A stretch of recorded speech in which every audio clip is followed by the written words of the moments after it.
What's up, and welcome to another episode of GizmoSlipTech. Today we're going to talk about the Galaxy S9 Plus versus its older sibling, the Note 8.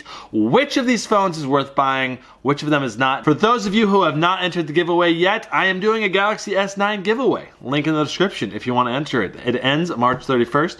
Let's go ahead and hop right into this comparison. Here we go. Now, the most important question when considering the Note 8 versus the Galaxy S9 is, are you a stylus person or not? If you're a big stylus person, then the Note 8 is probably for you. But if you're not, the Galaxy S9 Plus and the Galaxy S8 Plus are both going to be better choices than the Note 8. Now, there are plenty of reasons to love a stylus more than just taking notes. You can use it for precision web browsing, for highlighting text, for drawing, for painting. You can e-sign legal documents if you're on the go. If you're a business user, if you're an artist, if you just like doodling, then the Note 8 is a very serious contender just for that one feature alone. Now, the number one drawback of having a stylus is that it takes up a good chunk of room in the Note 8's body. The Note 8 is slightly bigger at 6.3 inches versus 6.2 inches of the Galaxy S9, and part of that is to fit the stylus inside the actual body of the phone. Now, in order to fit the stylus in the Note 8, they had to reduce the battery size from 3500 down to 3300. That's about a 7% decrease in battery size overall. The Galaxy S9, despite only being slightly smaller on paper, is quite a bit easier in your hand to hold because it has these nice rounded edges that just fit into your palm a little bit better, making it easier to reach into the top corners and just to use in general. Now, both of these phones are clearly phablet phones. Anything over 5.5 inches really is a phablet, and these are on the extreme end of the phablet. You'll be using two hands for most of the operation with either device, but in the chance that you only have one hand, the Galaxy S9 Plus will be easier to use in a pinch. Over the years, Samsung has steadily been improving their OLED displays, getting brighter and better colors overall. Last year, it got better with the Galaxy S8, Note 8, iPhone X, and the OnePlus 5T. Now, both of the phones have identical aspect ratios. That means viewing content and using apps will be identical on both. They also have the same exact resolution. Another minor difference is the S9 Plus does allow for landscape viewing in the Settings app and on the home screen. The Note 8 currently doesn't do this, but I think it will likely be able to do this with a future software update. Now, a very important difference between the two is the S9 Plus will have improved battery life. And that's because it has a slightly smaller screen, a bigger battery,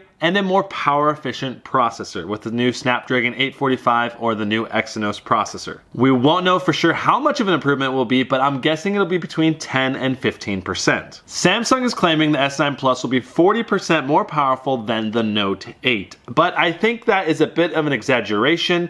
I think that would only maybe be true if you're comparing the Snapdragon 835 processor with the new international version of the S9 Plus. The Note 8s located in the US are going to have about a 20 to 30% performance improvement, and that's going to be across the board, both with the processor and with the GPU for gaming and using different applications. Either way, the S9 Plus will have a significant advantage with a better processor than the Note 8. Another very important difference between the Note 8 and the S9 Plus is that the S9 Plus has a dramatically improved camera. Now, both of them feature 12 megapixel camera sensors, and they both have dual cameras, so one a wide angle and one telephoto. Now, the S9 Plus will feature Samsung's new mechanical aperture that switches from f1.5 to 2.4. Now, in theory, this is really cool, and Samsung is really hyping this up as a revolutionary feature, but I'm not really buying into the hype. In general, an f1.5 on a smartphone should be just as sharp as an f2.4, and on top of that, the f1.5 is generally just going to be better to use because you'll be able to shoot at a higher shutter speed, reducing handshake blur and letting in more light. I have looked at some comparison shots, and I gotta say,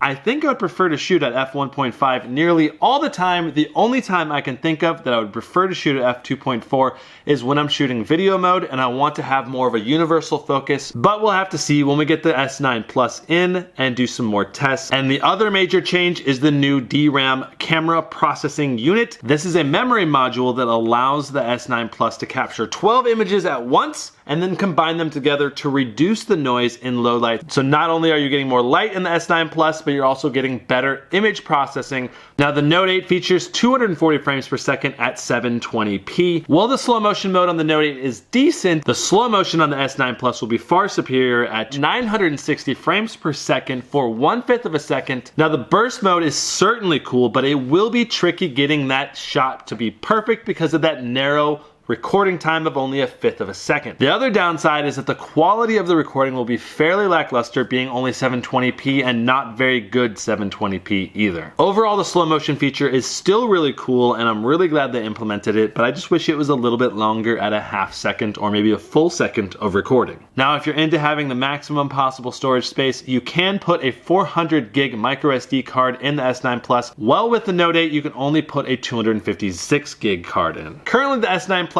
will start at $110 under the market price of the Note 8. That said, there's lots of deals going on at various vendors, so you might be able to get a deal on the Note 8 that you're not going to get on the S9 Plus. Another thing to keep in mind is that the various carriers in the United States will have different prices on the S9 Plus, especially right off the bat. You're going to pay up to $70, $80 more depending on the carrier. I know T-Mobile and Samsung Direct will be the cheapest options at $840. And to me, that puts the S9 Plus in a very unique position that it's a newer tech for less money and it's just the no-brainer decision.